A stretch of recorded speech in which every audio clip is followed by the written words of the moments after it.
Assalamualaikum warahmatullahi wabarakatuh.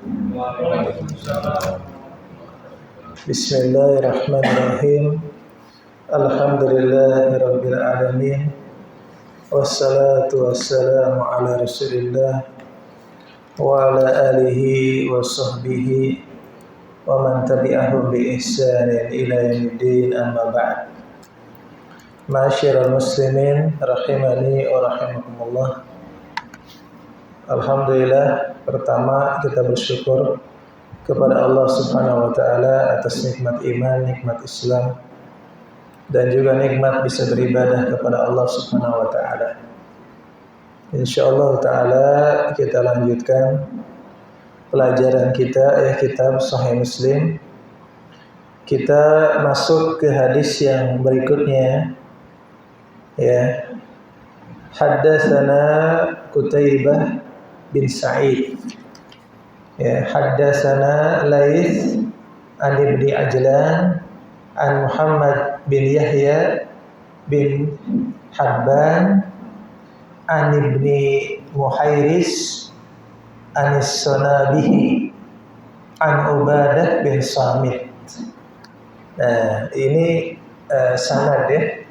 Sanadnya ini sampai kepada sahabat Ubadah bin Samit dari As-Sunabihi atau As-Sunabihi. Nah, As-Sunabihi ini kenapa? Ini seorang tabi'in karena Ubadah bin Samit itu seorang sahabat Nabi Muhammad sallallahu alaihi wasallam.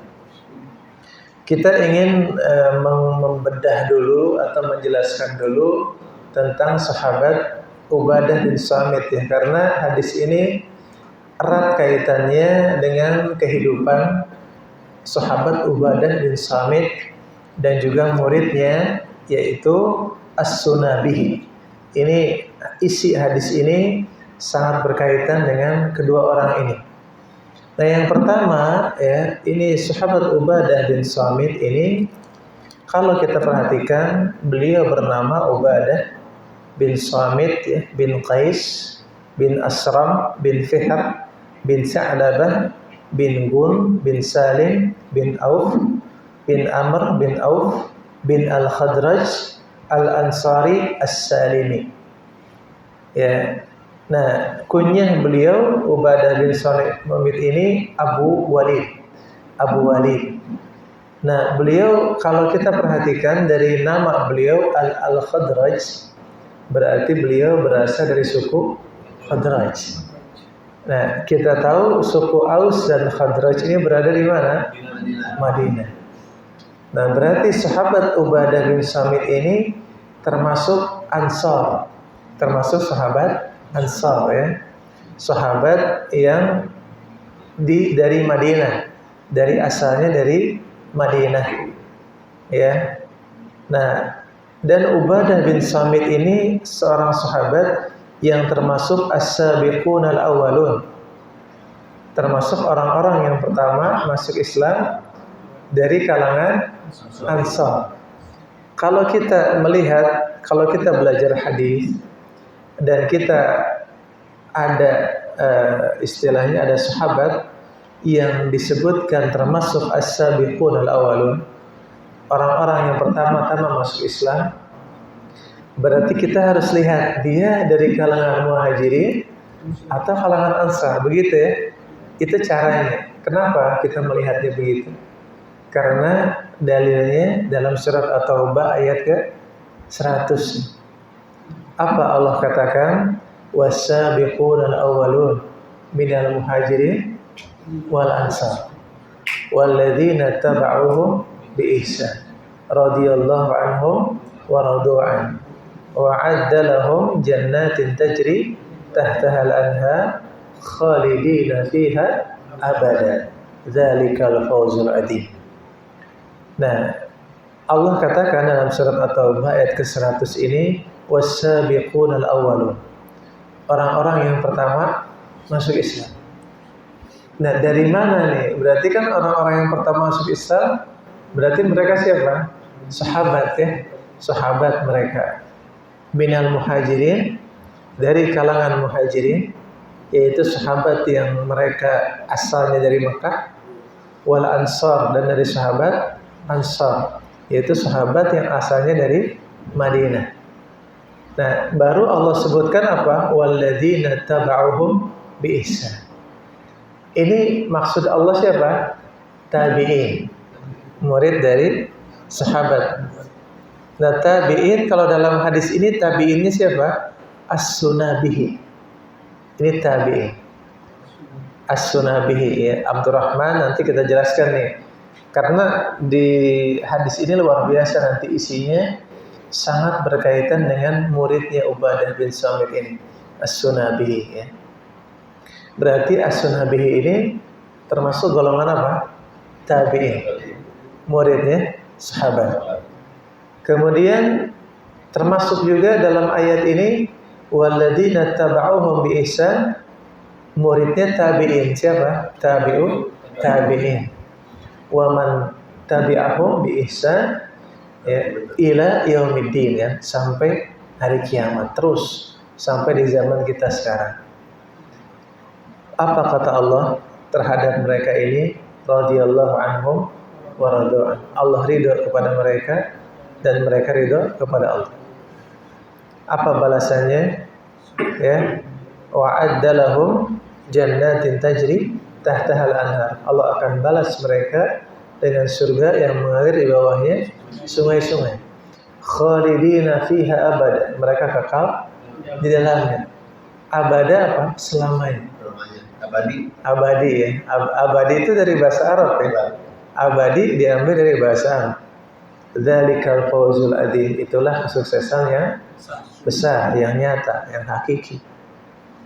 Kemudian sahabat Ubadah bin Samit ini termasuk termasuk sahabat yang ikut perang Badar. Ya.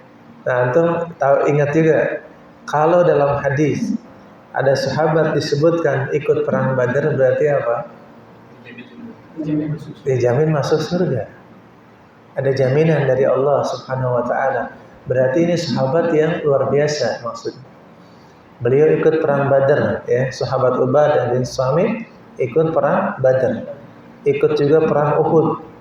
Ikut perang Khandaq dan seluruh pertempuran yang dilakukan oleh Rasulullah sallallahu alaihi wasallam. Sahabat Ubadah bin Samit tidak melewatkan satupun perangan yang dihadiri Rasulullah. Antum bayangkan, kalau sahabat ikut terus dalam perang, berarti apa? Dia berarti jujur dalam keimanannya, semangat dalam jihadnya. Orangnya berarti bukan orang munafik. Kalau orang munafik salah satu cirinya apa? Gak ikut perang, gak mau ikut perang. Itu ketika sahabat dikatakan dia ikut semua pertempuran bersama Nabi. Nah, berarti kita saksikan bahwa sahabat itu bukan orang munafikin, bukan termasuk orang-orang munafikin. Ya. Nah, kemudian ya, banyak sahabat yang belajar, ya, atau meriwayatkan hadis dari sahabat Ubadah bin Samit. Banyak, diantaranya siapa? Sahabat Anas bin Malik. Itu meriwayatkan hadis dari Ubadah bin Samit. Kemudian Jabir bin Abdullah itu meriwayatkan hadis juga dari Ubadah bin Samit. Kemudian Abu Umamah Al-Bahili, ya, sahabat Abu Umamah Al-Bahili meriwayatkan juga dari sahabat Ubadah bin Samit. Kalau antum mendengar sahabat Abu Umamah Al-Bahili, antum apa yang antum ketahui tentang sahabat Abu Umamah Al-Bahili? Ya, ini penting. Sahabat Abu Umamah Al-Bahili ini termasuk dalam qabilah Bahilah. Qabilah Bahilah ini qabilah yang rendah. Qabilah yang rendah di kalangan bangsa Arab. Yang rendah. Sampai dalam sebuah syair dikatakan, apabila ada seekor anjing dikatakan ya Bahili, anjing itu akan marah, akan menggonggong, marah, karena dia nggak mau dipanggil termasuk dalam kabilahnya Bahili, nggak mau, karena rendahnya kabilah tersebut, rendahnya kabilah Bahili ini yang dianggap rendah oleh kaum bangsa Arab. Ya, yang mereka ini mungkin banyak yang menjadi budak, rendah status sosialnya. Tapi antum lihat, ketika sahabat Abu Umamah Al-Bahili masuk Islam, kemudian belajar Al-Quran, belajar sunnah, bagaimana Allah meninggikan derajat sahabat Abu Umamah Al-Bahili, ditinggikan derajat. Meskipun dia dari kabilah yang rendah, tapi dengan Islam itu tidak melihat kabilah. Inna akramakum indallahi atqakum. Sesungguhnya yang paling mulia di sisi Allah adalah orang yang paling bertakwa di antara kalian. Ya, dan sahabat Abu Umamah Al-Bahili meriwayatkan hadis dari siapa? Ubadah bin Samit. Ya. Nah, kemudian murid-murid dari sahabat Ubadah bin Samit, yaitu tabi'in, ya. Di antaranya siapa? Abdurrahman bin Asilah As-Sanabihi. Nah, ini ya tadi ya. As-Sunabihi. Kalau di sini kan As-Sunabihi. Siapa As-Sunabihi ini? Abdurrahman bin Asilah As-Sunabihi. Berarti dia tabi'in. Dia belajar kepada sahabat Ubadah bin Samit. Ya. Nah, kemudian sahabat Ubadah bin Samit ini di masa pemerintahan Umar bin Al-Khattab, ya, beliau diutus, ya, mengutus Umar bin Khattab mengutus Ubadah bin Samit beserta Muaz bin Jabal. Nah, Muaz bin Jabal diutus lagi nih oleh siapa? Sahabat Umar bin Khattab, diutus lagi bersama siapa? Bersama Ubadah bin Samit, bersama Abu Darda, diutus ke Syam untuk dakwah. Ya. Nah, ini menjawab juga pertanyaan kiamat waktu itu. Tapi ini bukan di zaman Rasul. Rasul sudah meninggal. Ketika Rasul sudah meninggal, kemudian khalifah digantikan dengan sahabat Abu Bakar As-Siddiq. Abu Bakar As-Siddiq meninggal, kemudian kekhalifahan diganti oleh sahabat Umar bin Khattab. Nah, ketika Umar bin Khattab menjadi khalifah, diutus 3 orang sahabat kemana? Ke Syam. Syam itu kalau sekarang negara apa saja? Palestina, ya, ya, Lebanon, ya, Yordania, Syria. Nah, itu Syam disebut. Diutus ke negeri Syam 3 orang sahabat. Siapa? Yang pertama Abu Darda, yang kedua Muaz bin Jabal, yang ketiga Ubadah bin Samit. Dakwah, ya. Diutus berdakwah 3 orang ini. Nah, ketika sahabat ada yang diutus berdakwah oleh khalifah, menunjukkan apa? Keutamaan dari sahabat tersebut. Iya, 3 orang. Misalkan di sini anak utus nih berdakwah di sini, misalkan. Yang diutus berdakwah, ya pasti yang punya yang keutamaan kan, yang kira-kira dia bisa berdakwah gitu kan? Ya, betul kan? Iya. Jadi orang yang punya keutamaan yang diutus dakwah itu gitu. Nah, berarti sahabat Ubadah bin Samit itu punya keutamaan. Kemudian sahabat Ubadah bin Samit ini meninggal dunia pada tahun 34 Hijriah di usia 72 tahun. Ya, ini pendapat ya. Pendapat yang lain ada lagi nanti. Tapi di sini 72 ya. Iya. Nah, terus pendapat juga mengatakan sahabat Ubadah bin Samit ini meninggal di Palestina, ya, dan dikuburkan di Baitul Maqdis. Ya, ada juga pendapat yang mengatakan sahabat Ubadah bin Samit ini meninggal di Madinah. Tapi pendapat yang kuat bahwa sahabat Ubadah bin Samit ini meninggal di Palestina ya. Wallahu a'lam. Kita masuk sekarang ke hadis ini, perhatikan ini luar biasa nih hadisnya ya.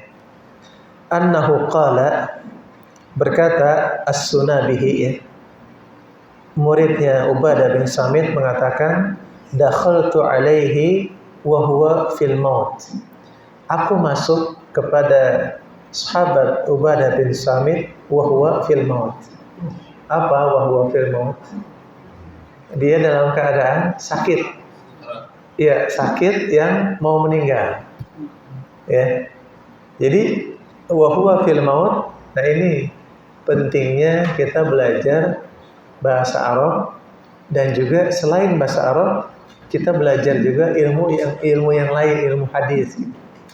Karena kalau secara bahasa Arab apa? Kalau diartikan terlek wa huwa fil maut, dan dia dalam mati kan? Iya. Seakan-akan mati gitu. Iya kan? Kalau diartikan letterlek gitu. Wa huwa fil maut. Dia di dalam kematian. Artinya apa? Belum mati, belum. Wa huwa fil maut ini artinya apa? Dia menjelang kematiannya, iya. Tapi belum meninggal. Ya, wa huwa fil maut. Mau meninggal. Ya, mau menjelang kematian, masuk siapa? Muridnya, As-Sunabihi, ya, muridnya. Fabakaitu, maka aku menangis. Kata siapa ini? As-Sunabihi, muridnya, menangis. Faqala, maka berkata Ubadah bin Samit, mahlan. Apa mahlan? Pelan-pelan ya. Mahlan kalau bahasa ini. Mahlan itu pelan-pelan. Maksudnya sabar gitu. Iya, kalau orang Arab kan gini nih. Ini tuh apa? Pertanda pelan-pelan. Iya, sebentar gitu. Maksudnya jangan nangis, maksudnya gitu. Sabar gitu maksudnya. Lima tabki, kenapa kamu menangis? Jadi ditanyakan ke muridnya, kenapa kamu nangis? Fa wallah, maka demi Allah, la in ustushidtu la ashhadanna lak. Kata sahabat Ubadah bin Samit, seandainya aku mati syahid, ya, aku akan menyaksikan engkau juga sebagai seorang, semoga engkau juga sebagai seorang syahid gitu. Jadi ini sahabat Ubadah bin Samit ini menghibur muridnya ya, supaya dia merasa nyaman, merasa gembira gitu. Kemudian wala in syufi'tu la ashfa'anna lak. Kalau aku diberikan, bisa memberikan syafaat, aku akan memberikan syafaat kepadamu. Ya. Kata Ubadah bin Samit. Wala in istata'tu la anfa'annak. Dan kalau aku mampu, aku akan memberikan manfaat kepadamu. Kata siapa ini? Ubadah bin Samit ke siapa? Ke muridnya, As-Sunabihi, ya, ke muridnya. Summa qala. Kemudian Ubadah bin Samit berkata, wallah, demi Allah. Nah, ingat ya, sumpah nih. Kalau sumpah berarti apa? Kaidahnya amanah. Yang akan dibicarakan nih sesuatu yang penting. Sampai bersumpah ya. Sahabat Ubadah bin Samit sampai bersumpah, wallah, demi Allah. Nah, kalau udah ada sumpah nih dari sahabat, setelahnya itu berarti akan bicara sesuatu yang penting. Nah, ini benar, ini penting. Ya, apa kata Ubadah bin Samit? Ma min hadisin sami'tuhu min Rasulillah sallallahu alaihi wasallam lakum fihi khairun illa haddastukumuhu. Ma min hadisin, tidak ada hadis sami'tuhu min Rasulillah, yang aku dengar dari Rasulullah sallallahu alaihi wasallam, ya, lakum fihi khair, yang ada kebaikan untuk kalian, illa, kecuali haddastukumuhu, kecuali sudah aku sampaikan kepada kalian. Maksudnya apa? Semua hadis yang didengar sahabat Ubadah bin Samit dari Rasulullah gimana? Sudah disampaikan semua. Sudah disampaikan semua. Ya. Illa hadisan wahidan. Kecuali satu hadis. Ini luar biasa. Kecuali satu hadis belum disampaikan. Wa sawfa uhaddithkumuhu al-yawm. Dan aku akan sampaikan hadis tersebut al-yawm. Kapan? Hari ini. Bukan hari ini. Hari ini di zamannya itu ya. Di zamannya Ubadah bin Samit nih maksudnya. Akan disampaikan satu hadis ini. Menjelang wafat nih. Antum lihat. Menjelang wafat sempat-sempatnya apa? Menyampaikan hadis. Coba kira-kira kalau kita gimana? Menjelang wafat kematian, antum sempat menyampaikan satu hadis kepada yang hadir di samping antum, di sekeliling antum. Ana ingin menyampaikan satu hadis ini. Ya. Nah, ini luar biasa, ini subhanallah. Kalau kita, nah makanya pentingnya belajar hadis itu ini. Makanya ini luar biasa ya. Hadis-hadis ini luar biasa, penting. Sesuatu yang menakjubkan yang jarang kita saksikan di zaman kita hidup sekarang gitu. Jarang ada perilaku yang seperti ini gitu. Ada gak coba kayak jarang ya. Sulit kita menyaksikan. Ini kan kalau ini kan kisah nyata ya. Kalau ini bukan fiktif ya. Ini bukan dongeng, bukan fiktif. Karena ini hadis sahih ini. Ini hadis sahih, benar hadisnya. Ya, kita udah cek hadis ini sahih. Berarti apa? Ini benar hadis ini. Ya, kejadiannya nyata gitu. Bukan fiktif, bukan cerita-cerita bohong, bukan. Ya. Nah, apa? Waqad uhita binafsi. Dan aku telah menyimpan hadis itu, kata Ubadah bin Samit, dalam diriku. Disimpan hadis, nggak disampaikan, dan akan disampaikan menjelang kematian beliau. Nah, apa hadisnya? Sami'tu Rasulullah sallallahu alaihi wasallam yaqul. Ya, aku mendengar. Sami'tu ini lafaz hadis ya, lafaz sama. Karena hadis itu ada beberapa cara kita mendapatkan hadis gitu. Kalau kita dalam hadis kita lihat seorang sahabat mengatakan sami itu berarti apa? Dia hadir. Iya, dia dengar langsung dari Rasul. Bukan katanya ya, bukan. Kalau haddatsana itu telah menceritakan kepada kami. Tapi kitanya nggak sendiri, banyak. Haddatsana itu telah menceritakan kepada kami, tapi kitanya nggak sendiri, banyak. Kalau sami itu apa? Saya mendengar sendiri. Saya mendengar, saya sendiri mendengar gitu. Ya, ini luar biasa. Ya, beda lagi kalau lafaz hadis an dari misalkan an fulan. Nah, ini gimana nih caranya? Apa dia dengar langsung? Belum jelas kalau an kan. Apa dia dengar langsung? Apa dia hadir di situ ketika majelis hadis itu disampaikan? Ya, apakah dia sendirian? Apa dia sama banyak orang? Beda. Dia mendengar sendirian sama mendengar banyak orang, beda derajat. Kalau ini sami itu dia mendengar. Dia sendiri sahabat Ubadah bin Samit mendengar langsung dari Rasulullah sallallahu alaihi wasallam, ya.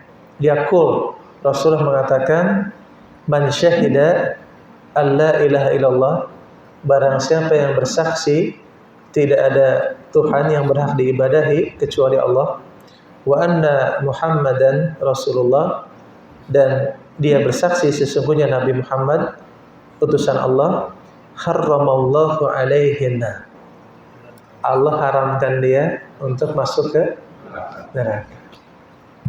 Nah, ini luar biasa. Ini hadisnya ini, ya. Hadisnya ini ya.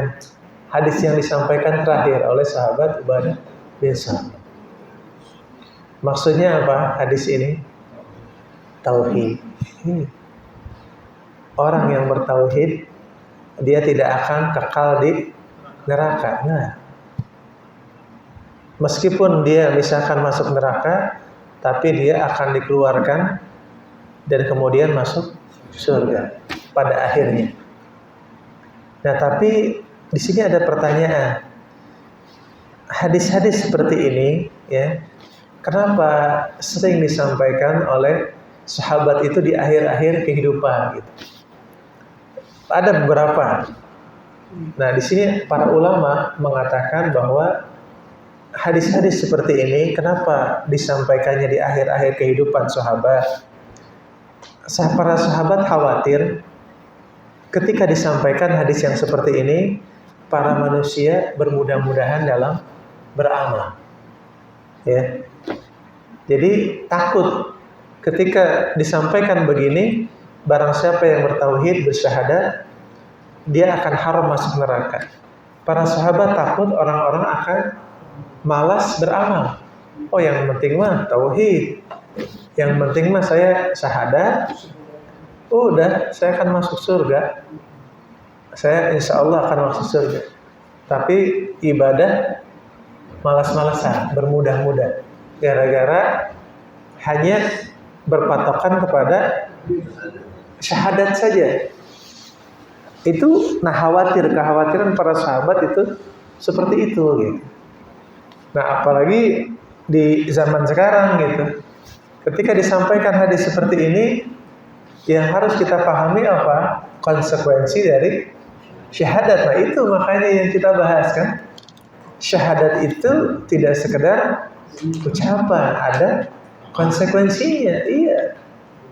Konsekuensi. Kita bersaksi ketika kita bersaksi bahwa la ilaha illallah, la ma'budu bihaqqin illallah, berarti apa? Kita bersaksi akan melaksanakan perintah Allah dan akan menjauhi larangan Allah dan akan memikul amanah iman dan Islam. Itu konsekuensi syahadat la ilaha illallah.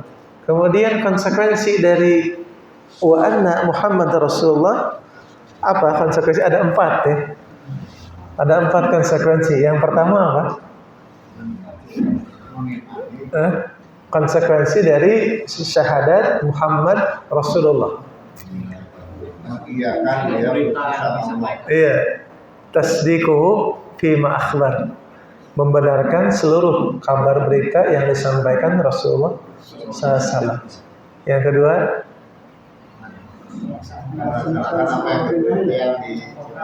ta'atuhu fima amar. Melaksanakan taat dan patuh kepada seluruh perintah Rasulullah SAW. Yang ketiga,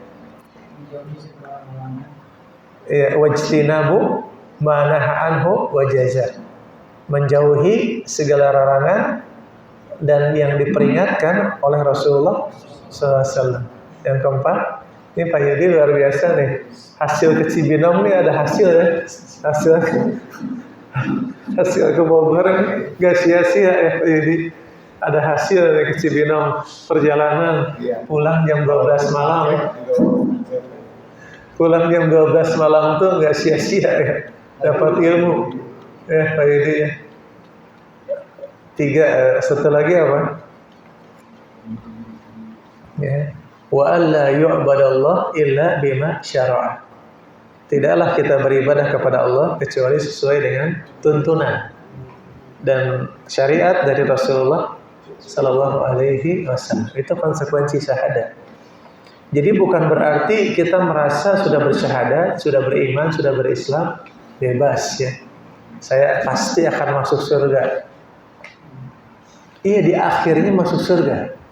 Tapi gimana kalau kita masuk ke dalam neraka dulu? Berat. Ya, jangan dianggap kita lihat Abu Thalib. Bagaimana Abu Thalib? Siksaan neraka yang paling ringan itu gimana? Iya, kakinya kan dibakar ya, kakinya, otaknya mendidih. Dan itu Abu Thalib merasa sebagai siksaan yang paling berat menurut Abu Thalib. Bagaimana dengan yang di bawahnya? Ya, subhanallah. Dan api neraka bagaimana panasnya? 70 kali dari api dunia. Gimana api dunia kita kalau kita dibakar pakai api dunia kita? Iya, nah. Gimana kalau 70 kali panasnya? Nah, makanya kalau kita mendengar hadis-hadis seperti ini harus kita pahami dengan baik. Pahami bahwa harusnya hadis ini memotivasi kita. Ya. Hadis barang siapa yang tadi kan man syahida alla ilaha illallah wa anna muhammadar rasulullah harrama alaihi annar. Barang siapa yang bersyahadat haram baginya neraka. Ada juga hadis yang lain yang bunyinya kayak gini. Rasulullah bersabda, "Man kana akhiru kalamihi la ilaha illallah dakhala jannah."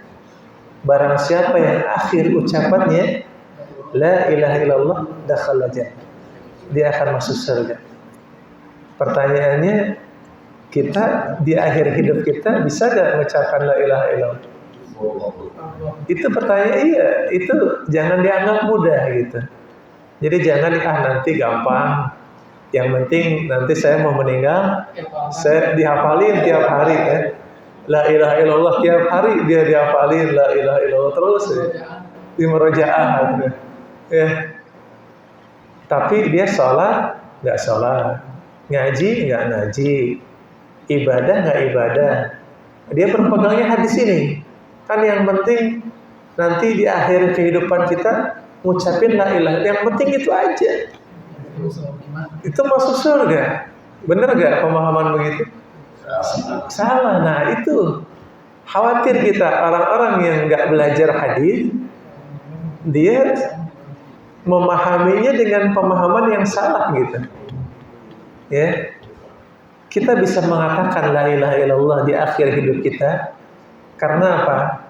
Karena amalan-amalan soleh kita, karena keistiqomahan kita dalam beribadah kepada Allah, ya. Kita bisa mengatakan itu atas kehendak Allah ya. Karena amalan-amalan soleh yang kita lakukan, karena ibadah yang konsisten istiqomah yang kita lakukan, ngaji yang kita lakukan, perjuangan dakwah yang kita lakukan, perbuatan baik, itu yang akan Allah mengizinkan dan menghendaki kita bisa mengucapkan la ilaha illallah. Bukan dihafalin tiap hari, bukan itu. Tapi nggak sholat, tapi nggak ngaji, nah, berat nggak akan bisa. Ya, paham ya? Ini pun sama hadis ini. Ya, kita akan dibebaskan haram masuk neraka ketika kita beribadah kepada Allah istiqomah dengan konsekuensi syahadat. Itu maknanya. Para sahabat mendengar hadis ini semakin apa? Semakin semangat untuk beribadah. Antum melihat sahabat Ubadah bin Samit ini ikut perang apa? Perang Badar. Sudah dijamin masuk surga. Tapi ketika menjelang kematiannya gimana? Masih mau ngasih satu hadis. Nih, yang belum disampaikan satu hadis itu. Ya, disampaikan ketika menjelang kematian. Ini taufik dari Allah, ya. Sahabat Ubadah bin Samit bisa begini, kenapa? Karena siapa? Karena Allah, iya, karena Allah yang memberikan taufik kepada sahabat Ubadah bin Samit untuk seperti itu, gitu. Ya. Nah, makanya kita ini gimana nanti ketika kita sakit menjelang sakaratul maut? Ini pertanyaan. Makanya itu akan terjawab kapan? Sekarang. Kita nggak bisa memprediksi kan, kita nggak tahu. Kita nggak tahu kapan kita meninggal. Kita nggak tahu di kondisi bagaimana kita akan meninggal. Kita nggak tahu akhir hidup kita itu kita bisa nggak mengucapkan la ilaha illallah, husnul khatimah atau tidak. Yang kita tahu apa? Al-an, sekarang. sekarang kita beramal soleh, kita banyak beribadah. Ini yang kita sekarang bisa lakukan ini. Dan ini yang akan menentukan akhir hidup kita. Itu. Kita kalau berpikir nanti kita nggak tahu, ya.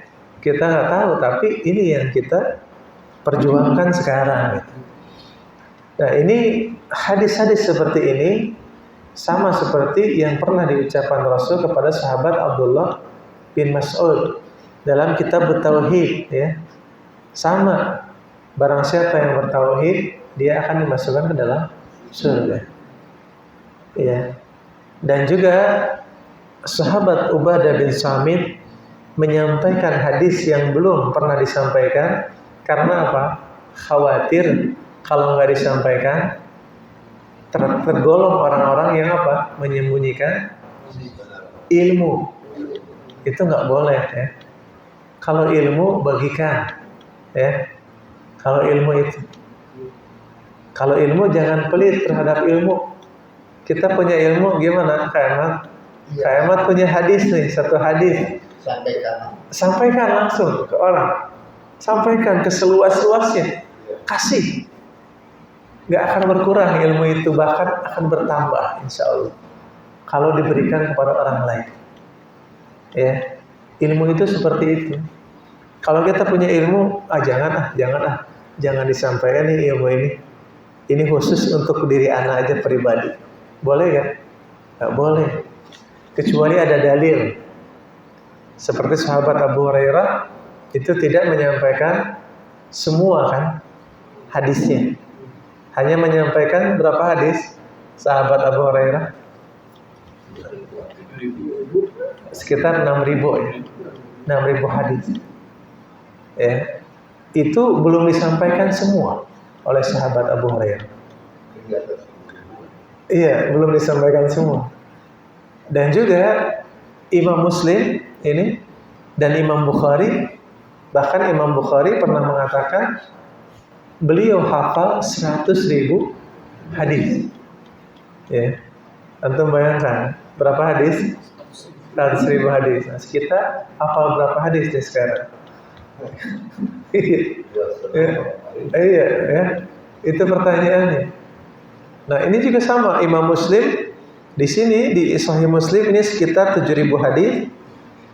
Ini disaring dari sekitar ratusan ribu hadis. Disaring dari 7.000 hadis.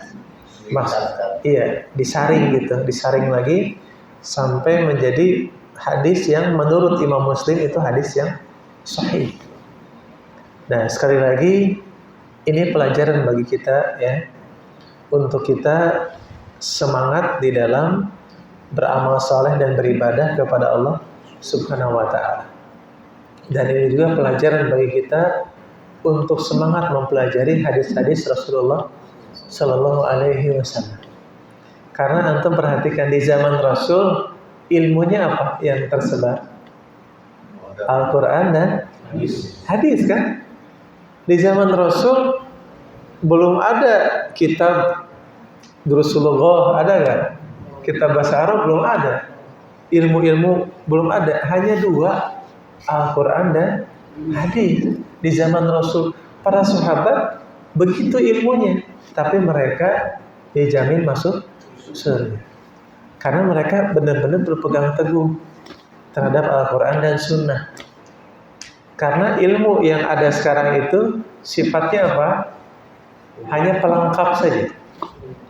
Pokok ilmu 2, apa? Al-Quran dan hadis, Sunnah, itu pokok. Ya. Iya, 2. Makanya kita kuasai, ketika kita kuasai Al-Quran, kuasai Sunnah, hadis, insya Allah itu bekal yang luar biasa untuk kita.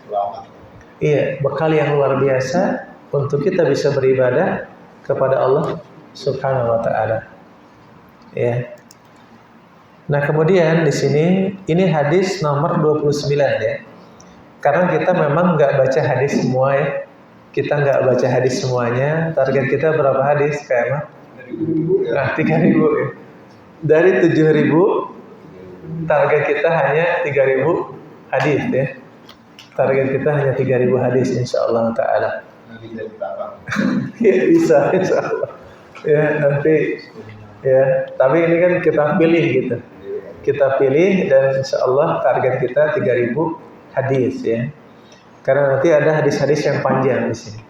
Ada hadis-hadis yang panjang yang apa, tapi intinya adalah ketika kita mempelajari hadis-hadis Rasulullah Sallallahu Alaihi Wasallam, kita seakan-akan mengetahui kehidupan Rasul dan para sahabat gitu. Ya, itu yang penting. Karena kita dengan zaman Rasul ya itu jauh kan. Sahabat Ubadah bin Samit saja meninggalnya tahun 34 Hijriah. Sekarang tahun berapa? 1448. Berapa ribu tahun yang lalu ya? Berapa 1400 lebih ya? Ini sahabat Ubadah bin Samit udah jauh dengan kita kan, ribuan tahun yang lalu gitu, ini kisah ini gitu. Tapi apa? Kita seakan-akan masuk ke dalam, iya seolah-olah hadir di sini. Ya, seolah-olah kita kejadian ini kita hadir di situ. Kenapa? Itulah pentingnya kita belajar hadis. Ya. Karena apa? Nah, di zaman sekarang sulit menemukan kisah-kisah seperti ini. Yang nyata ya. Kalau kisah fiktif banyak ya, kayak emang kisah-kisah yang dibikin-bikin banyak nggak? Banyak. Ya. Banyak. Ada yang Isra Mi'raj 70 kali katanya. Ya. Ada yang jadi penjaga neraka dia. Nah, ngobrol sama semut ya. Itu kisah-kisah yang sekarang kita mau menyesuaikan kali kesekian dapat pahala sekian ribu kali. Iya. Nah itu kisah-kisah dusta ya, kisah-kisah dusta, kisah-kisah yang dibuat-buat. Subhanallah. Kenapa mereka nggak mencukupkan dengan hadis-hadis begini ya? Ini cukup buat kita, nggak usah kita bikin-bikin cerita lagi, nggak usah ini saja, nggak usah kita bikin-bikin cerita supaya jamaah nih percaya gitu. Bahkan ada juga yang mengatakan barang siapa yang membaca surat Yasin akan dia mendapatkan istilahnya kamar gitu, dia mendapatkan kamar. Di kamar itu ada 99 kasur. Di 99 kasur itu ada 99 bantal. Di 99 bantal itu ada 99 bidadari. Nah yang kayak gitu-gitu tuh cerita kayak gitu. Untuk apa gitu? Untuk apa? Yang gak ada dasarnya gitu. Dibikin-bikin, dibuat-buat. Untuk apa gitu disampaikan yang begitu? Ya kan? Betul gak? Ini nih Sahih Bukhari sama Sahih Muslim kalau kita bahas, mungkin kita mati dulu. Kita mati belum beres nih kajian. Kita udah mati gitu. Kalau kita bahas Sahih Bukhari, Sahih Muslim aja 2. Itu kita mati ini belum beres. Tafsir aja mungkin 30 juz, mungkin kita mati dulu baru belum beres. Ya. Ngapain kita buat cerita-cerita yang cerita-cerita bohong, cerita-cerita dusta, cerita-cerita yang dibuat-buat untuk menarik jamaah supaya percaya? Nggak ada manfaatnya. Ya, jangan. Fokuskan kepada Al-Quran dan Sunnah. Cukup buat kita. Ya, ingat sabda Rasul apa? Kata Rasul, taraktu fikum amrayn. Rasulullah meninggalkan untuk kita apa? Amrayn. Apa amrayn? Kitab Allah wa sunnati kan? Al-Quran dan Sunnah itu yang ditinggalkan Nabi 2. Ya. In tamassaktum bihuma lan tadillu abada. Kalau kalian berpegang teguh kepada Al-Quran dan Sunnah, lan tadillu abada. Kalian tidak akan tersesat selamanya. Makanya alhamdulillah kita diberikan taufik oleh Allah. Tafsir ada gak pelajaran tafsir? Ada. Sahih Muslim? Ada. Sahih Bukhari, alhamdulillah kemarin kita dapat undangan dari Masjid Abu Bakar As-Siddiq di Perum Tanjung Sari itu. Kita buka di situ Sahih Bukhari. Ya. Alhamdulillah, tafsir Al-Quran ada, Sahih Muslim ada, Sahih Bukhari ada, bahasa Arab Riyadhus Shalihin hadis ya. Ada bahasa Arab ada gak? Ada tafsir, ada. Mau apa lagi gitu? Cari apa lagi? Cukup, insya Allah. Tinggal kita menghadirinya, tinggal kita semangatnya. Ya cukup, kalau pelajaran udah cukup insya Allah. Ya kita, tinggal kita semangat. Ya, Isya jam berapa ini? Oh iya. Nah insya Allah kita cukupkan ya pertemuan kita pada malam hari ini. Subhanakallahumma bihamdika asyhadu an la ilaha illa anta astaghfiruka wa atubu ilaik. Wassalamualaikum warahmatullahi wabarakatuh.